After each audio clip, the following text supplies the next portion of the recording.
એટલે તમારે ઘેરે રહેવું કે પ્રેમથી. હા, પણ સરસ મજા આવે છે સાહેબ. હવારમાં અત્યારે તો ચોમાસાની ઋતુ છે, પણ શિયાળો આવે ને એટલે બધાને ડૉક્ટરો બેઠા હતા ત્યારે મારે કહેવું હતું આપણે બધાને આમ દોડવાની ને હાલવા જવાની બધાને બહુ આમ અંદરથી આમ ઈચ્છા થઈ જાય કે જલ્દી આપણે વોકિંગ કરી આવી. આ વોકિંગના છે ને પ્રકાર હોય. આ જોક્સ તમને ક્યાંય નહીં સાંભળવા મળે. બધા મારા યુટ્યુબની અંદર નવા જોક્સ હશે. હા, વોકિંગ કરવા માટે જાઓ પણ એના જુદા જુદા પ્રકાર હોય. વોકિંગ માટે તમે તમારા મનથી નક્કી કરો કે મારે વોક કરવા જવું છે, એને કહેવાય વોકિંગ. તમારું પોતાનું સેલ્ફ વોકિંગ.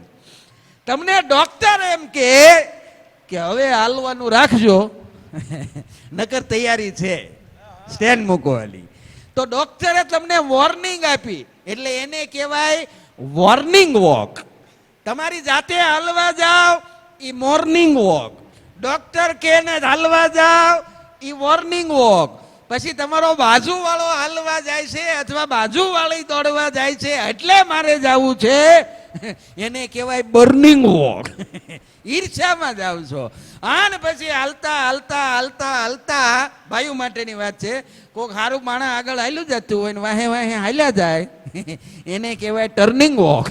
એ આમ વળે તો ઓલોય આમ વળે. એલા પણ તારે ક્યાં વાહે જવાની જરૂર છે, તું તો પાછો વળ. હા, અમારે રાજકોટમાં થયેલું છે આવું. હાલતા હાલતા સરસ મજાની ઇમ્પોર્ટેડ ગાડીઓ લઈને આવે, ચીક કરીને રિમોટથી ગાડીને લોક કરીને મૂકે, પછી હાલવાનું શરૂ કરે. આગળ હારા હારા માણસો હાલ્યા જતા હતા. હા ભાઈ, એની વાહે વાહે હાલવા માંડ્યો. એ હાલવા તો માંડ્યો પણ સાહેબ 2 કિલોમીટર 5 કિલોમીટર ઠેઠ રાજકોટની બહાર નીકળી ગયા. પછી આને પરસેવો વેળ્યો કે ઓય કેટલેક જવું છે?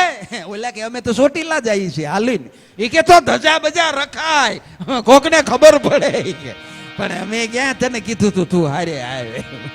હા, પણ અઘરું છે સાહેબ, બધા આવે. હા, એક ઘરની અંદર 5 સભ્યો અને 5 સભ્યોને વાળ સફેદ થઈ ગયેલા એટલે સાહેબ બધાએ વાળને કાળા કર્યા. સાંભળજો, બધાએ વાળને કાળા કર્યા. 7-8 વર્ષનો એક દીકરો હતો, એણે વાળને સફેદ કર્યા.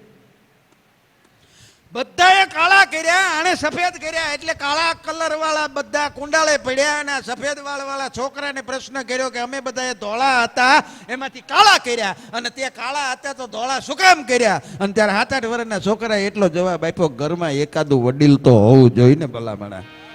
હા, કેસને બગડેલા કેસને સુધારે એને વકીલ કહેવાય. બગડેલા કેસને સુધારે એને વકીલ કહેવાય, પણ કેસને બગડવા જ ન દે એને વડીલ કહેવાય સાહેબ, એને વડીલ કહેવાય.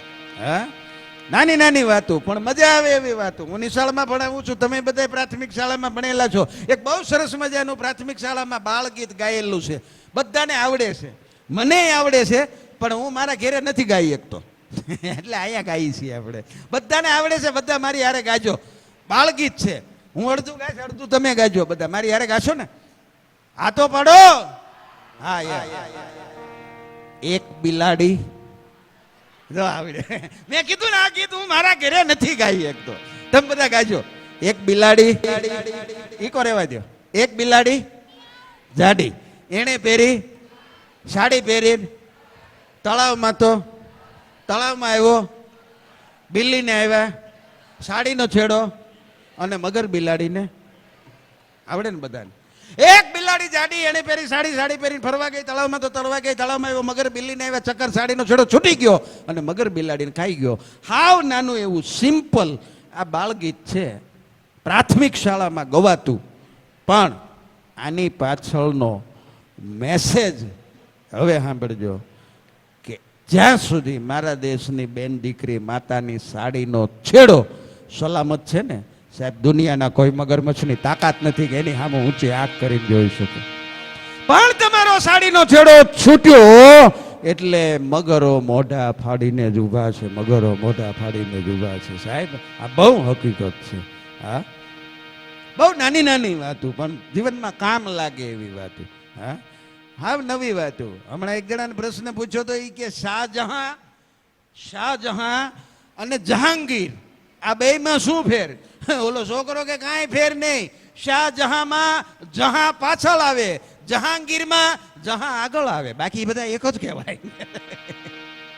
એ મૂળ એક જ કહેવાય કે. અને અમુક છોકરા ખરેખર જવાબ આપે છે, આપણને એમ થાય ખરેખર ક્યાં શીખી આવતા હજો.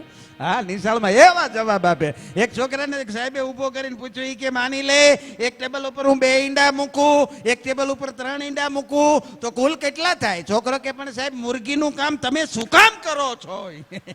હવનું કામ કરવા દો ને. લે છોકરો ખીજાડો. બોલો આપણને બધા ખરેખર અઘરા છો. એક છોકરાને પૂછ્યું તું સાહેબે, વિદ્યાર્થીને નિશાળમાં, એ કે કયું પક્ષી ઝડપથી ઉડે? છોકરો કે સાહેબ જેને ઉતાવળ હોય એ ઉડે.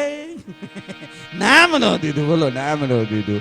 હા, એવી નાની નાની હાસ્યની વાતો પણ મજા આવે. પણ પરમાત્માએ મને ને તમને માથાના વાળથી લઈ અને પગના અંગૂઠા સુધી તમે વૈયા આવો બુદ્ધિ આપી છે. એ બુદ્ધિના માણસે એવા ગાળિયા કર્યા છે સાહેબ, વાત જવા દો. સવારથી ડી ઉગે ત્યારથી નીકળી જાય અને રાતે ડી આથમે ત્યાં સુધી ગામમાં ગાળિયા કરવા. બોલો. હા, એક જણે નવી નવી દુકાન ખોલી. સાંભળજો, આ વીટના જોક છે. મજા આવે તો દરેક વાતને તાળીથી વધાવજો. મને ખબર પડે કે દૂધ દોણામાં જાય છે, ઢોળાઈ નથી જતું. નવી નવી દુકાન ઓપનિંગ કરી. એટલે ઓલાએ પૂછ્યું, કે દુકાન શરૂ કરી? આવડો કે હા કરી. એ કે શું રાખો છો? એ કે બાકી નથી રાખતા. બાકી બધું રાખી છે, ખાલી ઉધાર નથી રાખતા. હા, એક જણા ઓલા હાર્ડવેરની દુકાને ગયો. ત્યાં જઈને કે બારી છે? બારી. બોલો કે હા બારી છે. તમારે કેવી બારી જોઈ? એ કે મારે સટક બારી જોઈ છે. એટલે સટક બારી જોતી હતી. બોલો હવે એને કેમ પોગવું? પણ મને એમ થાય કે વર્ષાબેનને મારે રજૂ કરવા છે એ પહેલાં અહીંયા એક સારી સરસ મજાની ફરમાઈશ આવી છે. અને આજે શનિવાર પણ છે, એટલે 2 મિનિટ પૂરતા, બહુ વાર નહીં લગાડ્યું, 2 મિનિટ પૂરતા મારે હનુમાનજી મહારાજને યાદ કરવા છે. 2 મિત્રો કહી ગયા અને એક ચિઠ્ઠી પણ આવી છે. એટલે અશ્વિનભાઈ 2-5 મિનિટ માટે હનુમાનજી મહારાજને યાદ કરી અને પછી મારા શબ્દોને વિરામ આપીને વર્ષાબેનને રજૂ કરવા. પછી આપણે જીતુભાઈનો પણ લાભ લેવો છે. બહુ સારા ભજનીક છે જીતુભાઈ પણ. એટલે એકાદી નાની એવી સાહિત્યની પણ વાત, કારણ કે મા બાપને ભૂલશો નહીં એવું ટાઇટલ આપ્યું છે, ત્યારે એક હનુમાન ચાલીસા 2 મિનિટ પૂરતા લઈ અને એક નાની એવી વાત કરીને મારા શબ્દોને વિરામ આપીશ. ત્યારે આપ સૌને પ્રાર્થના કરું કે મારી સાથે જેમને આવડે છે એ બધા જ હનુમાન ચાલીસાની અંદર જોડાજો. અને પરમાત્માએ જો આપ્યું હોય તો વારા ઘડીએ અહીંયા, કારણ કે માગવું મરી જાવ પણ માગવું નહીં અપને તન કે કાજ. પણ આવું કોઈ પરમાર્થ હોય તો એના કાજે અમને માગતા ન આવે લાજ. અમારે અમારા માટે નથી માગવાનું સાહેબ. આવું પરમાર્થનું જો કોઈ કામ હોય તો એની અંદર આપના તરફથી ફૂલની અને ફૂલની પાંખડીનું યથાશક્તિ જે કાંઈ યોગદાન આવશે એ અહીંયા ને અહીંયા આપીને જવાનું છે. એટલે 2 મિનિટ માટે જે ફરમાઈશ આવી છે એ હનુમાન ચાલીસાનું ગાન કરી અને એક નાનકડી એવી વાત કરીને મારા શબ્દોને વિરામ આપીશ. ત્યારે પણ શ્રી ગુરુ ચરણ સરોજ મુકુર સુધાર પણ બર્ણવ રઘુવર વિમલ જસુ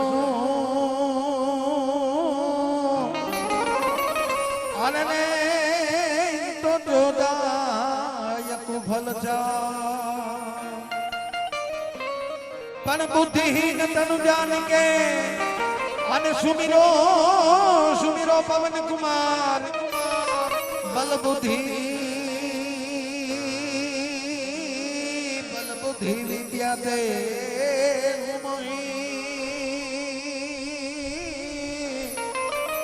અરે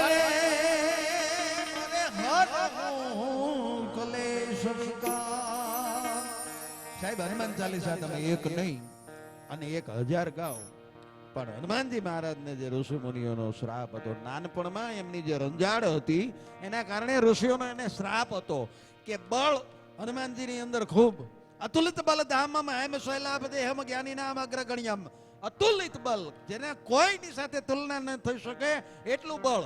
પણ એ બળ શ્રાપને કારણે જ્યાં સુધી એના બળની એને કોઈ યાદી ન કરાવે ત્યાં સુધી એમને એમનું બળ યાદ ન આવે. તો બળની યાદી કરાવવા માટે શું કરવું? તો બહુ સરસ મજાની નાની એવી સુંદરકાંડની એક ચોપાઈ કે જે એને હનુમાનજી મહારાજને એના બળની યાદી કરાવે કે કહે રીછપતિ સુનો હનુમાના કાચુ પ્રસાદ રહે બલવાના પવન તનય બલ પવન સમાના બુદ્ધિ વિવેક વિજ્ઞાન નિધાના અને કૌન સો કાજ કઠિન જગ માહી કે જો નહીં હોય तात तुम पाए. हनुमानजी महाराज, आय मारुति, आय पवन सुत जगतમાં એવું કયું કામ છે જે તમારાથી ન થઈ શકે? એ હનુમાનજી મહારાજને એના બળની યાદી કરી અને બે હાથે તાળીના તાલથી